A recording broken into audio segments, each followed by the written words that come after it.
Olá, antenados e antenadas, chegando aqui, trazendo um pouco da blog Esfera, né, lá do blog Antenado, agora para o nosso canal no YouTube, com entrevistas nesse programa que eu espero contar com a audiência e a participação de vocês, tá bom? Fica aqui ligado, já se inscreve no canal, clica, curte, compartilha com quem você quiser, que vai começar o Antenado, né? O podcast do Antenado. E hoje eu vou conversar aqui com o meu professor. Eu posso dizer isso, cara. Porque eu achava que, como jornalista, eu sabia escrever. Eu achava, tá triste ilusão. Aí eu descobri que eu não sabia, não, que eu não sabia português. E quanto mais a gente estuda, parece que menos a gente sabe.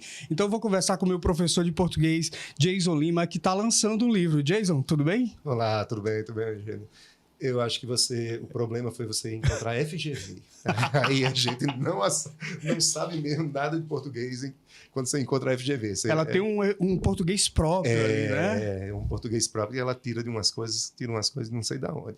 Olha, eu conheci Jason lá no IAP, meu professor, continua sendo, porque eu sempre volto para o IAP. Um abraço para Aldo Rocha, meu querido líder lá do IAP, dessa galera toda boa do IAP, de professores que tem lá no IAP. E Jason estava ali naquele período que eu realmente tinha uma prova da FGV. O português da FGV é uma coisa, gente, que não é o português que a gente vê na escola, não. E aí a gente descobre que a gente não sabe português, ou pelo menos não sabe o português da FGV. Esse é um desafio nos concursos públicos? Você que dá muita aula de concurso público, Jason? O grande desafio sem dúvida nenhuma, você adaptar-se àquela prova, né? Uma coisa é essa questão de saber português, é saber realmente um certo grau para aquilo ali. Então, você tem um nível culto, um nível que está ali falando, que você está utilizando para uma certa situação culta e tudo mais. E você tem, além desse nível culto, você tem o nível cobrado em concurso. Por que eu falo que é além? Porque nem tudo que a gente utiliza em concurso, você vê, por exemplo, uma linguagem culta. E o que é a linguagem culta? É a linguagem das pessoas letradas em situação formal. Então, seja escrita, seja falado o que for, tem coisas em concursos que ainda estão um pouco, digamos, estão atrasadas. Né? Muitas coisas já aconteceram, já houve mudanças. Se você pegar, por exemplo, até a década de 90, 80, 90, nenhuma gramática trazia o você. O você era coloquial. Hoje em dia, as gramáticas já trazem o você. Então, já houve essa aceitação, mas até pouco tempo não aceitavam. Então, assim, são esses tipos de aceitação, com essas mudanças, né, no nível formal, que algumas gramáticas há uma certa resistência para esse nível formal. É o caso dos concursos. E os concursos, de certa forma, balizam isso aí, né? Então, eles vão trazendo certas coisas que vão em cima daqueles concursos, cai no concurso. E acaba virando referência, né? Todo mundo começa a copiar as questões iguais, enfim. Exato. Mas vamos falar do início disso tudo. Você está lançando um livro agora, daqui a pouquinho a gente vai falar dele, né? Mas eu queria saber como é que o português entrou na sua vida. Foi você que escolheu o português ou o português que te escolheu? Eu fui captado, fui abduzido pelo português. Eu entrei em letras em inglês. Jason? Eu entrei em letras em inglês. Na verdade, meu objetivo era aprender inglês para tocar rock, porque eu tocava bateria. Eu disse, agora. Olha aí. Quais bandas que você gosta? Eu sou do metal. Eu sou do metal, eu gosto de metal. Olha rock. aí, o professor de português do rock. Meu negócio é metaleira. Pesado. Aí, o meu pai que dizia, você entrou em inglês por causa da banda, não sei o quê. E eu, não, pai, não foi. Mentira, foi sim. Mas aí depois eu fiz até turismo nesse tempo. Fui forçado por ele a fazer turismo. Não vai fazer só inglês, não. Você vai fazer turismo também. Aí fiz turismo, mas abandonei logo cedo. E lá dentro, pagando matérias de inglês, é que eu me apaixonei por português. Vi outras matérias de português, paguei algumas matérias. E aí me apaixonei. No segundo semestre já comecei a dar aula de português. E depois de lá, me descambei. A gente tem um pouco essa noção, assim, ou impressão, de que o português é uma língua mais difícil do que outras. Dá para dizer isso? Dá para afirmar isso? Eu acho que vai depender muito da questão do objetivo, do que é mais difícil. Eu falo muito isso. O pessoal diz, mas português é difícil. Você já tentou falar húngaro? Nem Então, quero pensar pois nisso. Então você pega algumas línguas, tem algumas que têm uma sintaxe mais fácil e tudo mais, mas todas elas têm sua idiosincrasia, tem seus detalhes ali, que vai acabar fazendo uma dificuldade ou outra. A questão toda, que eu acho que talvez seja a impressão que se tem, é que, mas português é difícil porque eu não vou aprender. Como é que eu vou aprender oração subordinada, substantiva, objetiva, direta, reduzida e infinita? Gente, quando eu falava isso, era um palavrão praticamente para mim. Pois é, aí quando eu estudo inglês eu não vejo isso. Claro, quando você está estudando inglês, você está aprendendo a tentar falar ali. Quando você vai pegar um americano, alguém nativo e tudo mais, eles não vão aprender a falar, não vão estudar verbo to be. Uma coisa interessante. Eu tinha um amigo meu que ele é americano, e a gente conversando sobre isso, e a gente dizia, olha, aqui a gente aprende muito a questão no inglês, vocês estudam que o adjetivo vem antes do substantivo. Sim, o povo diz, é trocado. Né? Aí ele chegou para mim e disse, mas a gente nunca estudou isso. Claro que é natural deles, né? Eu digo, olha, para você ver, aqui não, aqui você vai estudar todo o mecanismo porque é diferente do nosso. Então, lá para eles isso se torna natural. Agora, quando eles vão estudar lá, eles também vão ter lá a sua oração subordinada substantiva. Então, são formas de ver, né? O que você está querendo? Está querendo aprender a falar?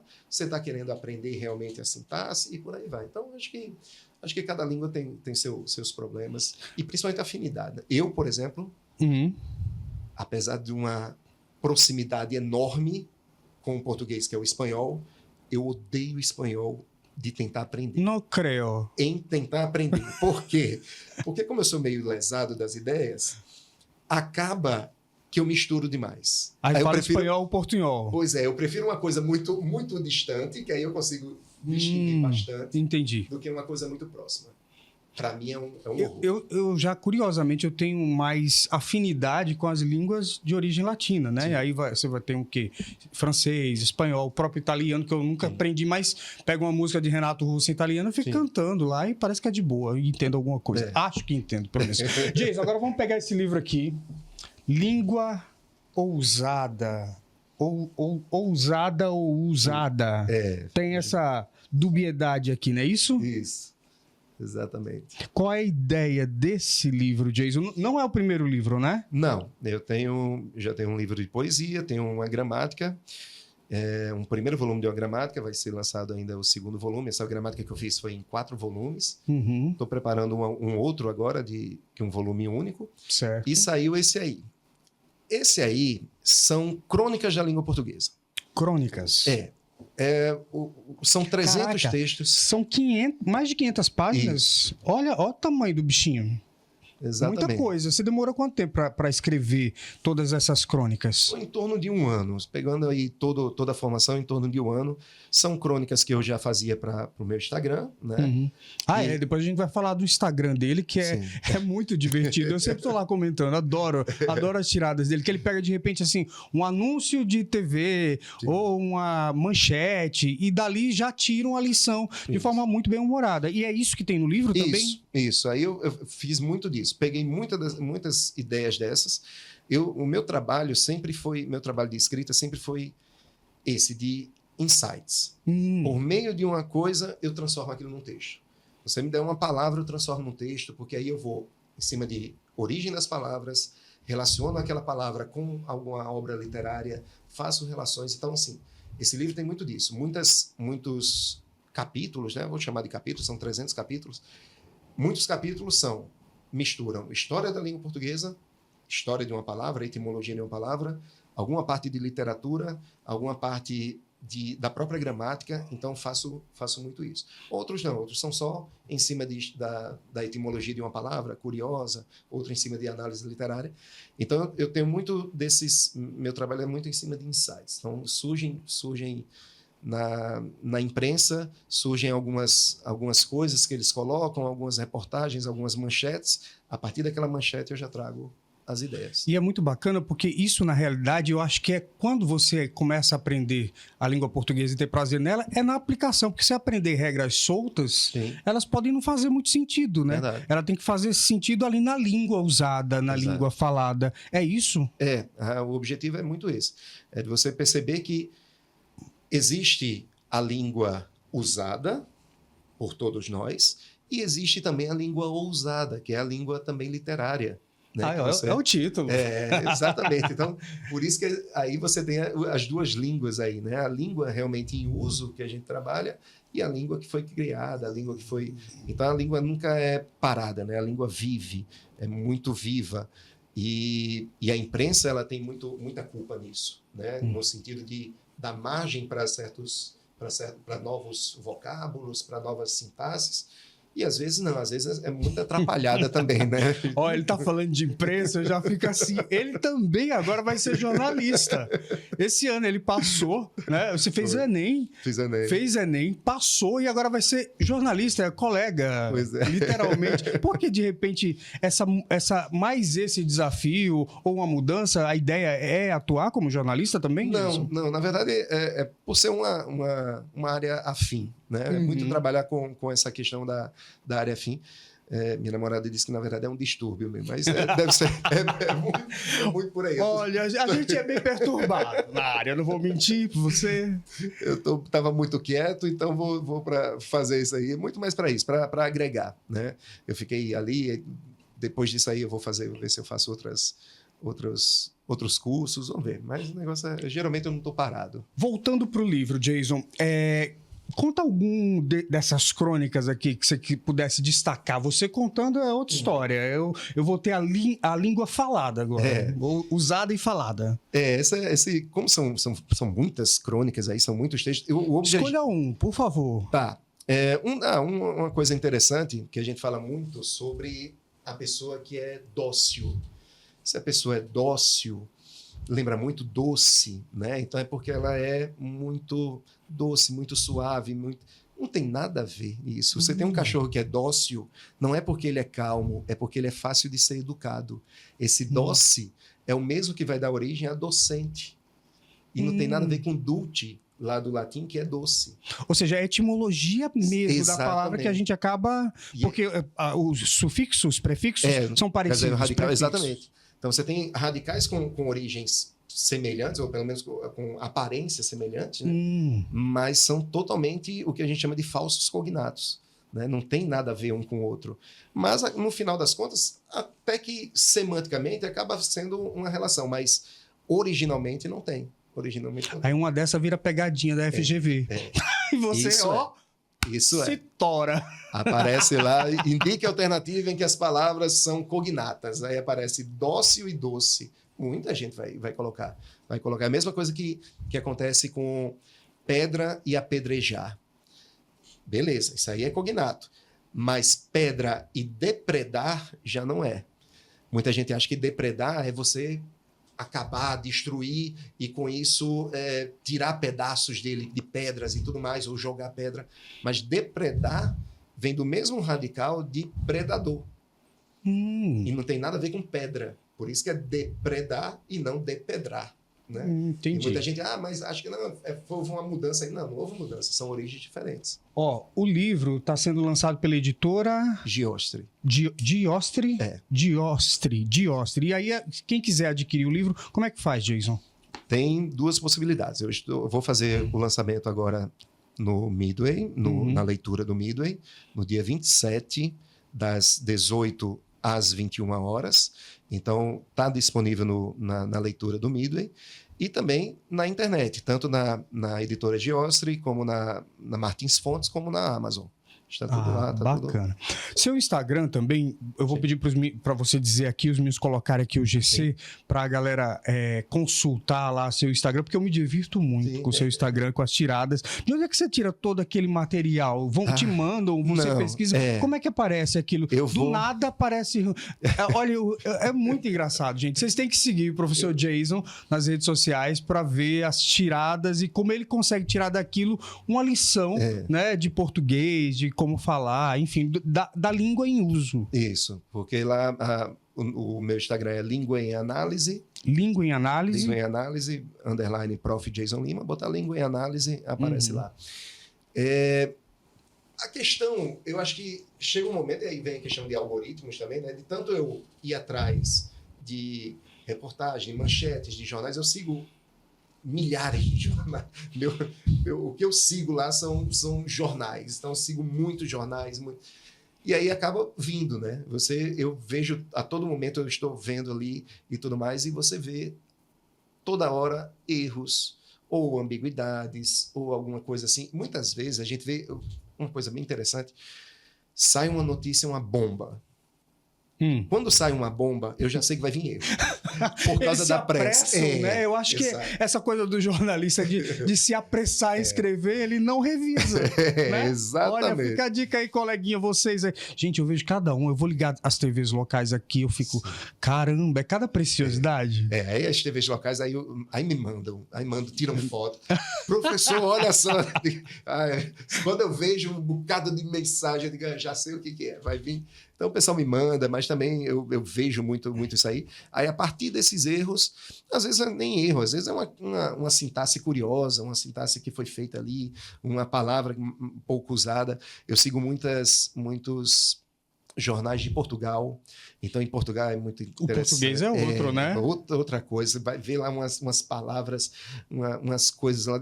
Eu vi uma recentemente que foi eu não sei se eu posso falar, pode.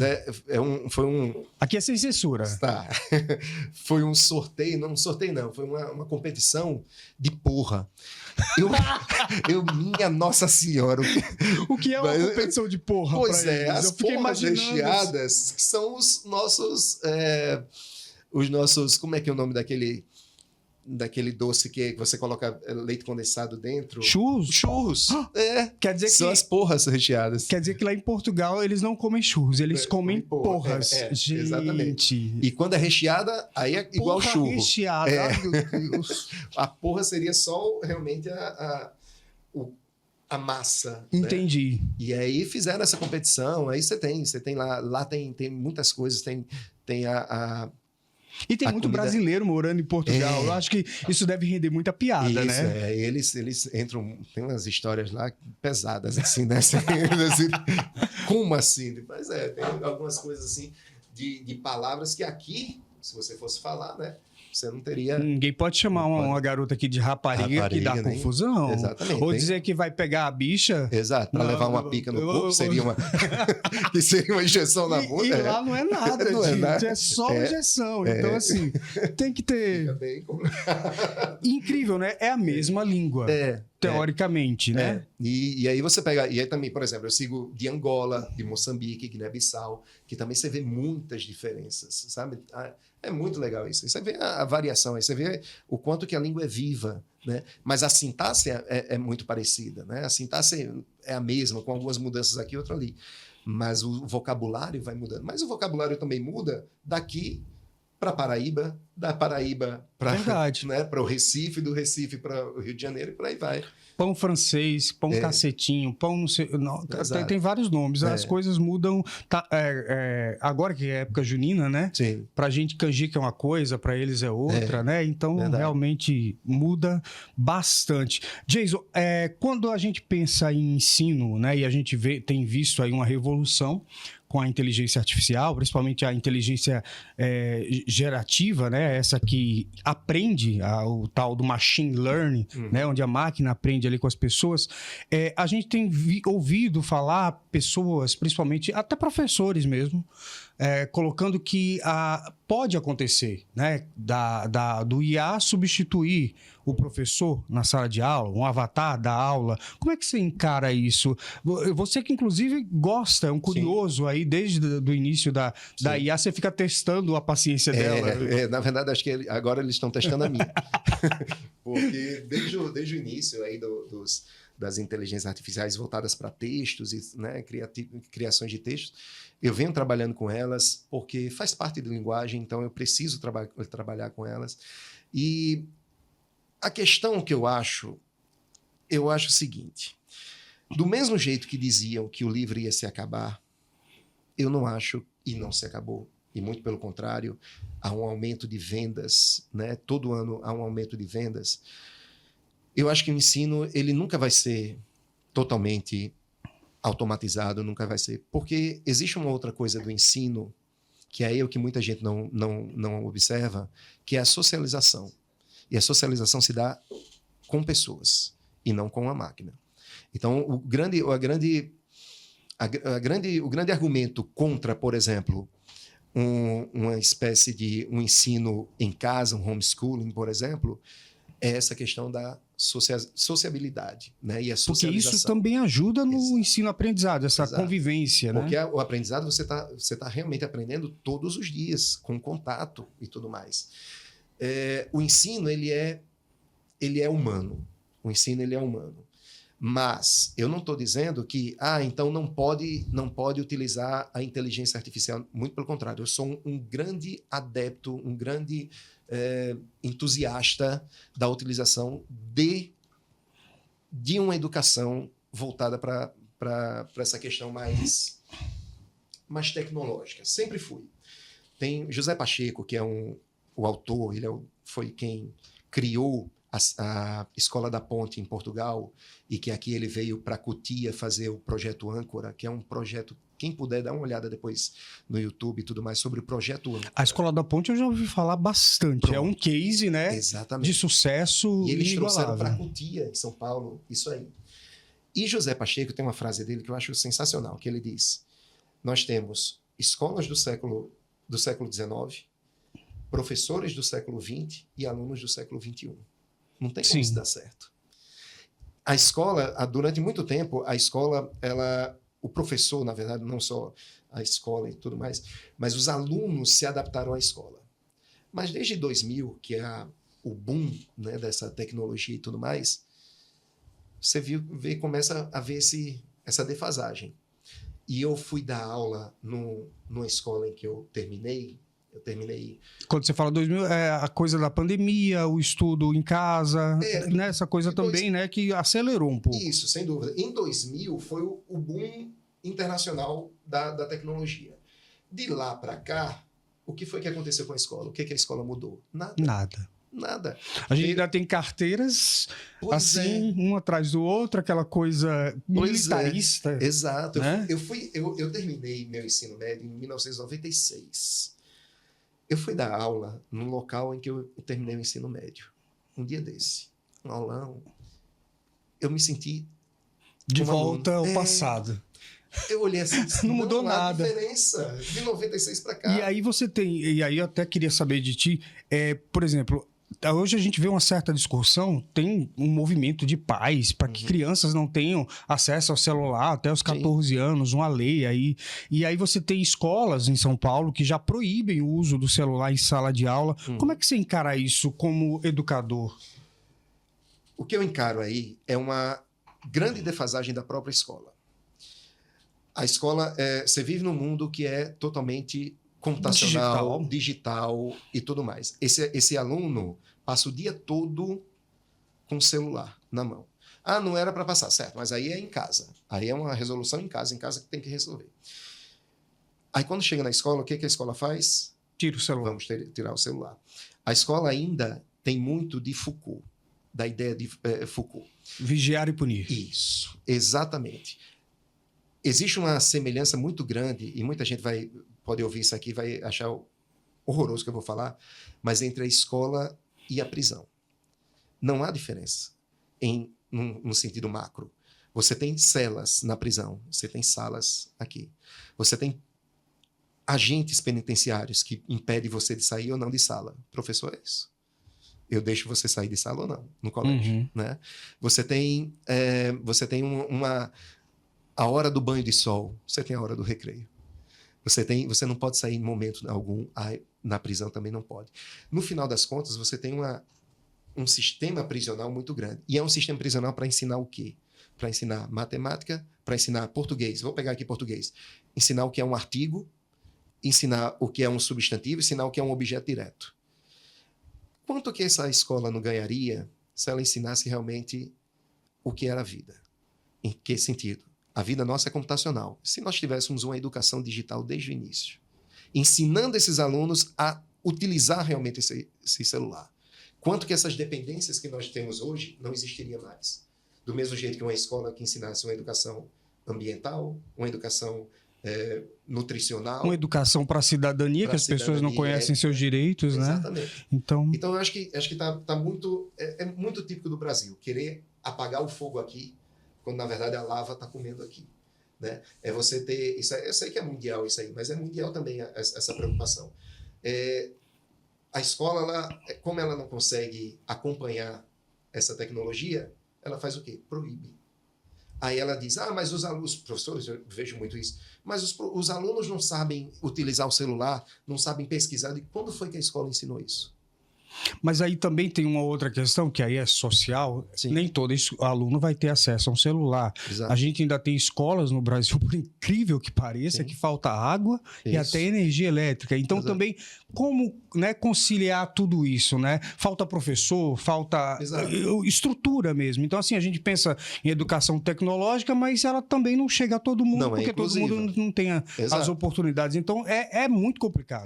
Sem dúvida. E a questão entra justamente isso aí. No momento que uma escola que tem um nível que eu diga assim, o nível de ensino e o nível de produção educacional, e que tem professores, escolas, vamos pegar aí escolas particulares e algumas escolas públicas, né?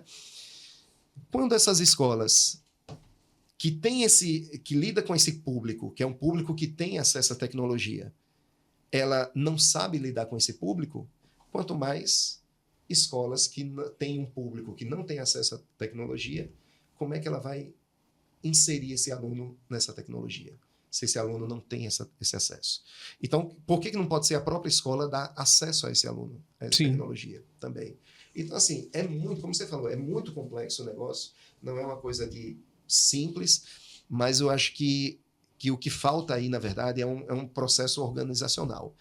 Eu não sei se a proibição é a melhor coisa, eu não sei se a liberação total é a melhor coisa.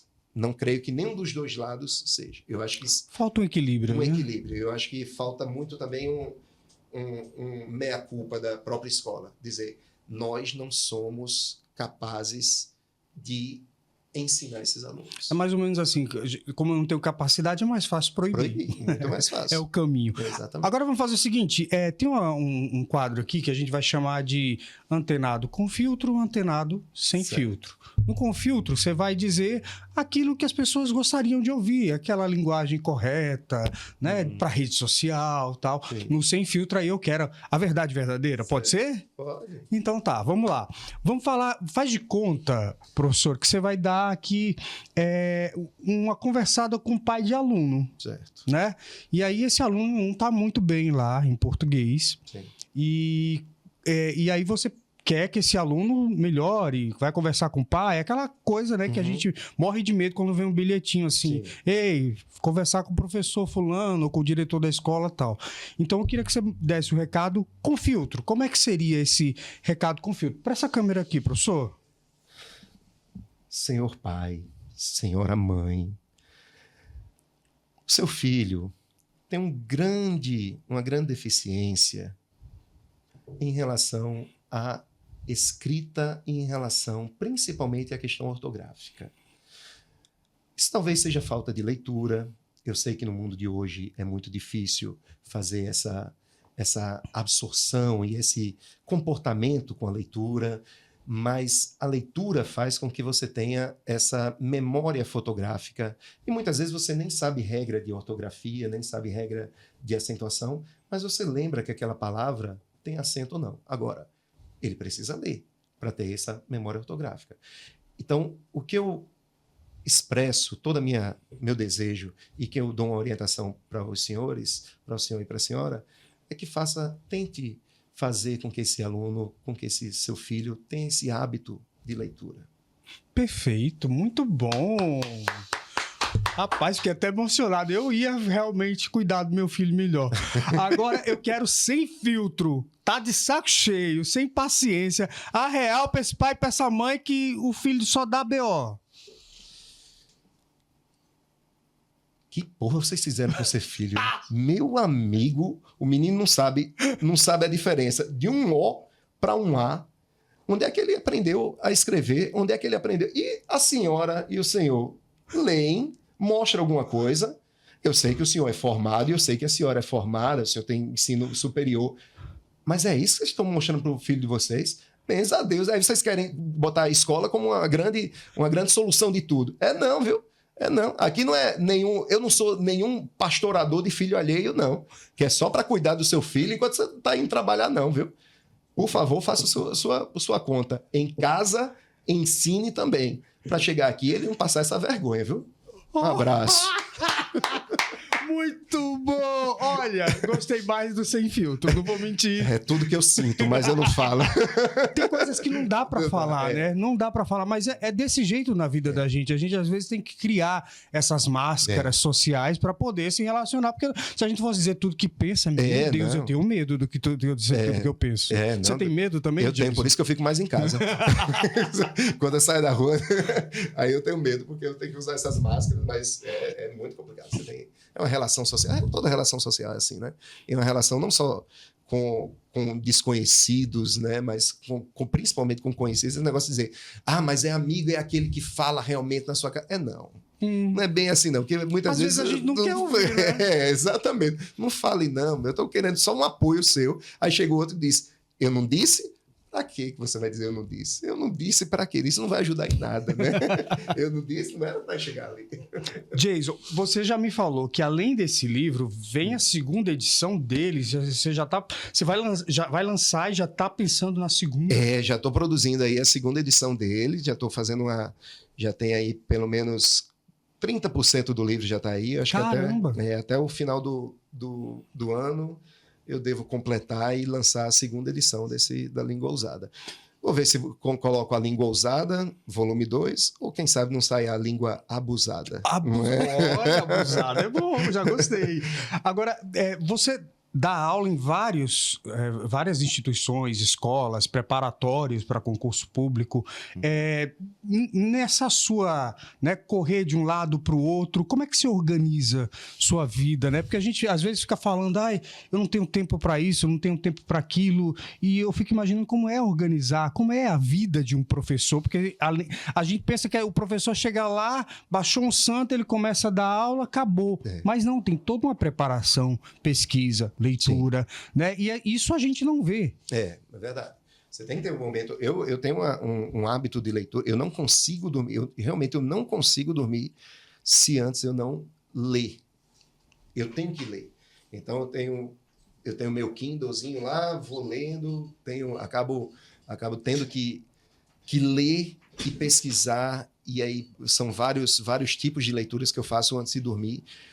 Fora isso, durante o dia todo, sempre que eu posso, eu estou estudando. Mas, assim, dizer que eu sou organizado para fazer... Isso é uma mentira enorme se eu fosse falar isso. Porque eu não sou. Então, assim, eu tenho que me organizar realmente, porque eu deixo muitas vezes passando porque eu não me organizo. Mas quando eu sento para fazer esse livro, quando eu sento para fazer uma gramática, aí sim, aí eu sento naquele momento ali, é foco, pesquisando e tudo mais. Quando eu fiz o primeiro volume da minha gramática, eu tinha uma bancada, uma mesa enorme assim, eu botava vários livros aqui e pesquisava, a ponto de chegar um momento que eu tive que limitar, porque eu saía pesquisando de um em um, aí no outro já citava um, eu já ia para a referência do outro, ia para a bibliografia, já ia buscar livros dessa bibliografia, e fiquei nessa loucura. Então eu preciso realmente dar um foco, porque senão... Por isso que muitos textos desses acabam... Ele começa com a história da língua portuguesa, com a história de uma palavra, puxo para uma gramática, puxo para uma parte de um livro de literatura, Dom Casmurro e tudo mais, daí já volto com outra coisa, porque é um pouco da minha cabeça, sabe? Assim, mas todos se encaixam naquele capítulo a um tema só. Então é um tema casamento. Então desse casamento já sai a origem da palavra, já sai uma estrutura dela, vai sair também a questão de uma literatura, e já mexo aí com Capitu e Dom Casmurro. Capitu, aqui, ó. Olha, você tem tatuado. Eu vi que você gosta de uns rabiscos, né? Todo rabiscado. Meu braço aqui é só livro, aqui são autores de língua portuguesa. Aqui são outros autores. Aqui é a única parte de filme, que é o Pulp Fiction, com Kill Bill 1 e Kill Bill 2. Olha só, Mas gostei. aí é todo... Por falar em autores, agora, recentemente, os americanos descobriram Sim. Machado de Assis, né? E aí, como é isso? Porque, de repente, fez uma celeuma disso. Parece que Machado é um gênio que sempre foi, para quem conhece realmente a obra, quem leu, mas agora só porque os americanos disseram que ele é um gênio, aí a gente passa a acreditar, passa a ler, passa a consumir. Isso é bom, ruim ou mais ou menos? Não, eu acho que é bom, né? É bom porque você tem uma... assim, eu vi alguns professores dizendo, incrível, eu passei minha vida toda ensinando Machado de Assis, é um aluno desse, vê um TikTok e começa a ler. Eu digo, ótimo. É a mesma coisa que o pessoal, mas fulano tal. É aquela história daquele professor que você falou, né? Eles estão no século XXI. Para eles chegou através desse meio. Sim, né? Exatamente. Mas sabe, tem uma coisa interessante aí.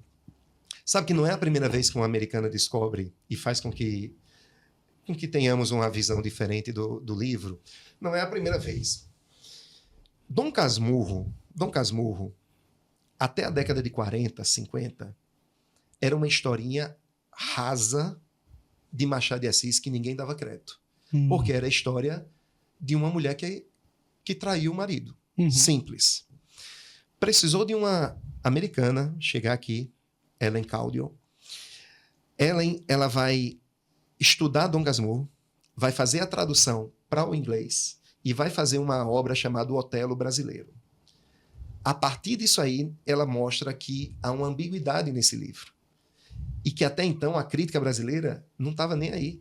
Só a partir daí o pessoal começou a olhar e disse, olha, é mesmo. Então essa ideia de Capitu hoje, que se Capitu traiu ou não traiu, até a década de 40, 50, não existia. Porque a crítica brasileira não tinha visto isso. Ela precisou vir aqui, uma americana, e trazer essa... É verdade que ela ficou bem esquecida. Os críticos daqui, por ser americana, por ser mulher, Sim. Ela foi colocada de lado. Só em 2002, salvo engano, é que veio esse livro Otelo Brasileiro, foi traduzido, foi lançado aqui. Mas até foram 40 anos, ela lançou em 62. Até 2002 não tinha sido lançado. Mas os críticos sabiam disso aí, como tinha sido lançado lá nos Estados Unidos. Né? Então, assim, é a segunda vez, vamos dizer assim, que uma americana chega e divulga um livro brasileiro, mostra um outro olhar. No caso da atual, só fez dizer que é um livro ótimo, e como realmente é. E no caso de Ellen, não. Ela botou lá mostrando um outro olhar sobre Capitu que não tinha. Então, assim, eu acho muito interessante. Mas fulano de tal, e principalmente eu vejo muita gente, mas fulano de tal só lê livro de... Ótimo, tá lendo. Sabe? Esse negócio de dizer, só lê livro de tal coisa. Maravilha, você tá lendo aquilo ali. Por que não? Eu via muito na época, não sei se você lembra, quando Paulo Coelho teve aquele boom, Sim. né?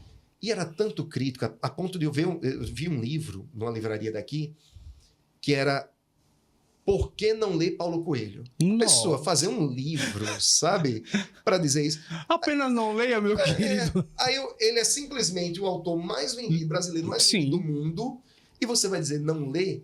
Leia.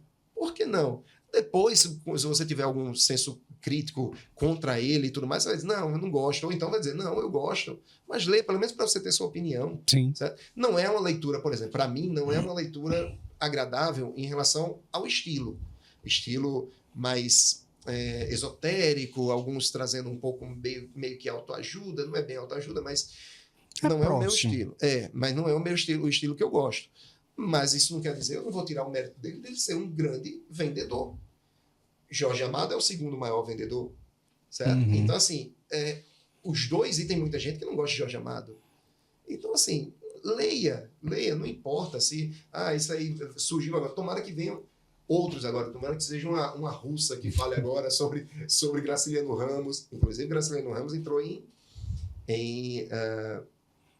direito público, né, agora. Sim. E aí surgiram várias edições de Graciliano Ramos a partir de agora. Para finalizar, Jason, o brasileiro lê pouco? Deveria ler mais? Como é que você avalia isso? Ou isso é um mito?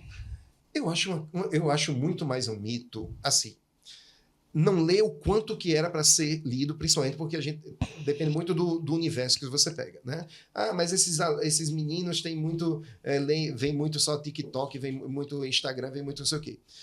Em compensação, você vê tantos alunos, não só de escola pública, vale salientar, ou de escola privada, de escola pública também. Muitos alunos de escola pública que leem e, ao mesmo tempo, você tem um mercado editorial que cresce, né? Pode ter uma redução aqui, outra ali, mas a tendência é sempre crescer. Nunca foi diminuir total. Ah, esse ano caiu para como se fosse na década de 50. Não, é sempre um crescimento. Você vê aí explosões de livros que são de séries, né? Desde, não só pegando aí um pouquinho bem mais antigo, aí uns 16, 20 anos, o Harry Potter, por exemplo, né? Sim. Até hoje você tem explosões de livros, de vários livros. Né? Então, assim, não lê o quanto que deveria.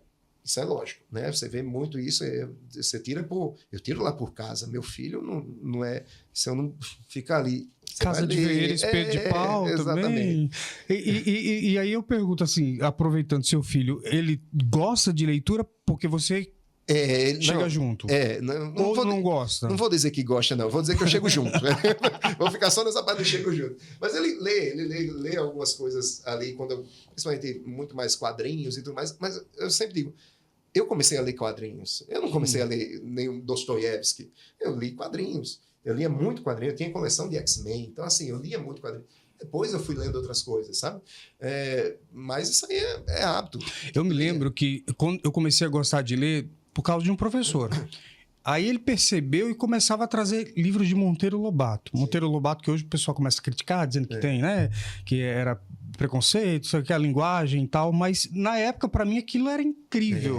Né? E assim, quando o professor percebe isso e busca incentivar isso no aluno, é muito legal. Sim. É um encontro ali, né? Porque você aí descobre um mundo, porque a leitura te abre portas. Pois é. E onde, se não na escola, você vai ter essa oportunidade? Né?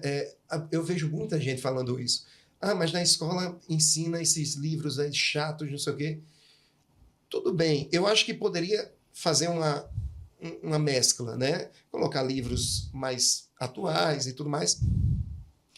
Mas, se não na escola, onde é que ele vai ouvir falar de Machado de Assis? Né? Onde é que ele vai ouvir falar de Graciliano, de Guimarães Rosa, o que for? Então, pronto, saiu agora a adaptação de Guimarães Rosa, né, de Grande Sertão Veredas. Muita gente, alguns alunos meus, vieram e falando, professor, isso é aquele autor que a gente estudou aqui em sala de que você pode ir ver essa adaptação. Que é o filme, né? É o filme. Isso, o cinema saiu. Guerra Reis, se não... Isso, exatamente. Então, assim, eu não vi ainda, vou ver se eu vejo. Eu confesso que eu tenho medo, mas dessas adaptações, né? A ideia é falar que Diadorim tá em toda a cidade, é meio Diadorim numa favela. Isso. Enfim, eu achei meio... Vamos ver. Vamos ver. Mas eu acho interessante. Pelo menos muita gente começa a ler, por exemplo, por meio de uma adaptação dessa. Sim, né? Sem dúvida. Vê isso aí, tem curiosidade para ver o original e vai atrás. Muita gente veio... Eu me lembro... Algumas pessoas que tiveram um espanto quando leram O Alto da Compadecida e que tem uma história bem diferente, né? Assim, alguns pontos bem diferentes. E o pessoal, mas não era... Claro, aquilo é uma adaptação, é a mesma coisa do nosso Ojuara, né? As pelejas de Ojuara. O livro tem um final totalmente diferente. E o livro é sensacional, nem Leandro de Castro. Mas aí você tem essa curiosidade e vai lá. Muita gente começa a ler a partir disso aí. Eu achei interessante. Eu acho que todo tipo de leitura é válido. Você não pode tolher alguém. Meu filho só lê tal coisa. Deixa. Depois ele vai vendo outras coisas. Vai descobrindo. Que não seja algo ruim, né? Ideologicamente ou para a sua família, né? Porque às vezes você tem uma família que tem uma ideologia ou que segue algum padrão religioso, o que for, e que não consegue... Aí é uma questão familiar. Mas em questão de leitura, eu acho válido. Tem que ler, né? Isso, resumidamente, tem que ler. E aproveita, tem que ler esse livro aqui, A Língua Ousada, livro do professor Jason Lima, que ele está lançando com crônicas, né, sobre a língua portuguesa, sobre o uso da língua portuguesa, etimologia. Então, quem quiser uma boa leitura e se divertir, porque são muito legais, procura esse livro aqui. Jason, queria te agradecer. Obrigado pela conversa. Acho que eu aprendi um pouquinho mais hoje. Acho que a gente vai sempre aprendendo. Eu sempre vou aprendendo também, sem dúvida. Por favor... Eita, agora eu gaguejei no finalzinho. Mas corta aí, tá? Por favor, agora possa... 1, 2, 3... Agora a câmera é sua para se despedir e fazer o seu merchan. Pois é, esse livro é um livro que eu tive um objetivo. É você abrir, quando você abrir, você vai ter um texto lá que vai, sem dúvida nenhuma, acrescer a você alguma informação. Então é um livro que é feito para, como tinha um professor meu que falava, era uma leitura de rede. É uma leitura leve, mas ao mesmo tempo instrutiva, esse livro da língua ousada. Então, toda página que você abrir, haverá um texto pequeno para que você possa ver e saborear. Então, dia 27 deste mês, numa quinta-feira, das 18 horas às 21 horas, na Livraria Leitura do Midway, eu estarei lançando este livro, autografando para os amigos, para os convidados, para todos vocês que aparecerem lá. Eu quero agradecer a oportunidade e, sem dúvida nenhuma, o grande papo que é sempre ter com você, Eugênio. Obrigado. Valeu, gente. E a gente se vê no próximo programa. Tchau.